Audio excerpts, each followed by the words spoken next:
Okay, let's just cut right to the chase. On Sunday, February 22nd, 2026, the entire landscape of the global war on drugs was shaken by one single stunning fact. Yep, you heard that right. Nemesio Oseguera Cervantes, better known to the world as El Mencho, is gone. For years, this guy was a complete ghost, running a truly terrifying empire with a leadership style built on pure brutality. So in this explainer, we're going to break it all down. How he finally fell, the ultra-violent empire he built, and the big one, what his death actually means for Mexico and really for the rest of us. So here's what went down. On that Sunday morning, Mexican Special Forces finally cornered the leader of the infamous Jalisco New Generation Cartel, the CJNG.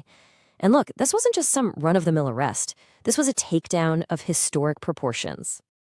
And to really wrap your head around why this is such a seismic event, such a game changer, we first need to understand the man himself. We need to look at the empire of violence he built, piece by bloody piece. So, who exactly was El Mencho? Well, he was 59 years old and, get this, a former police officer. And you have to let that sink in because that one detail is everything. He didn't just build a cartel, he built it using an insider's playbook, knowing exactly how his enemies thought and operated.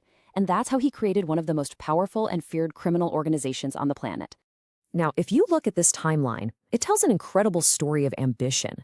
This guy goes from being a pretty standard trafficker, doing time in a U.S. prison, to becoming the head of his own paramilitary force that's openly at war with the Mexican state.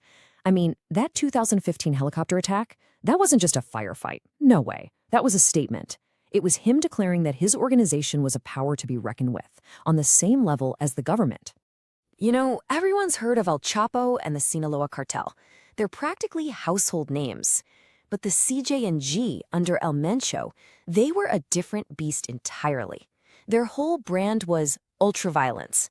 In a brutal and crowded market, their business strategy was simply to be the most terrifying, most aggressive player in the game. It was a terrifying competitive advantage. And this right here, this shows you what they were working with. Just look at this list. We're talking paramilitary groups, armed drones, IDs, even rocket launchers. This wasn't a gang trying to stay in the shadows. This was a private army, an army El Mencho built to challenge a sovereign nation head-on. So that leads to the big question, right? How on earth do you corner a man this powerful, this protected, this untouchable? Well, the final operation was a masterclass in intelligence, and it was incredibly high risk. And you know what brought him down in the end? The oldest vulnerability in the book, a human tip. An associate of one of his romantic partners gave up his location.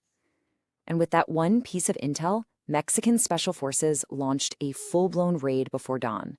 It took 2 separate, intense firefights, but they finally got to him. They found him wounded, but he died from his injuries on the helicopter flight out. And it's really important to note, this wasn't just a Mexican operation. A U.S. defense official confirmed that an American military intelligence task force was providing support. But taking out the Kingpin didn't end the story.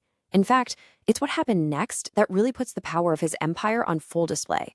The second the news broke that El Mencho was gone, his empire struck back. And this wasn't random chaos. This was furious, coordinated, and pre-planned violence. It was a terrifying testament to the command and control system he'd left behind.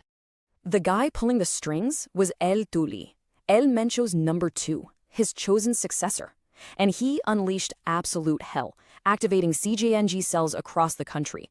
But his reign as the new king lasted, well, not even a full day. Security forces tracked him down and killed him too. A second decapitation strike in less than 24 hours. And if you want to understand the sheer audacity of their response, just look at this number. The cartel immediately put a bounty on the head of every single soldier and National Guardsman, about $1,100 for every life, a chilling incentive to turn the entire country into a war zone. And they didn't stop there. On Sunday alone, they set up at least 85 roadblocks. They torched buses, trucks, you name it, shutting down major highways across 7 states. They basically held citizens hostage in their own country, just to show that they could paralyze the nation at will. The human cost of this immediate backlash was just devastating. In just the hours after the operation, at least 56 people were killed. You can see here, about 30 were suspected cartel members, But tragically, 25 were members of the National Guard, many of them likely targeted because of that bounty. So, El Mencho is gone. His handpicked successor is gone just hours later. It sounds like a victory, right? But it opens up a massive, critical, and really complicated question for Mexico's future. You would think the answer would be a simple, obvious yes.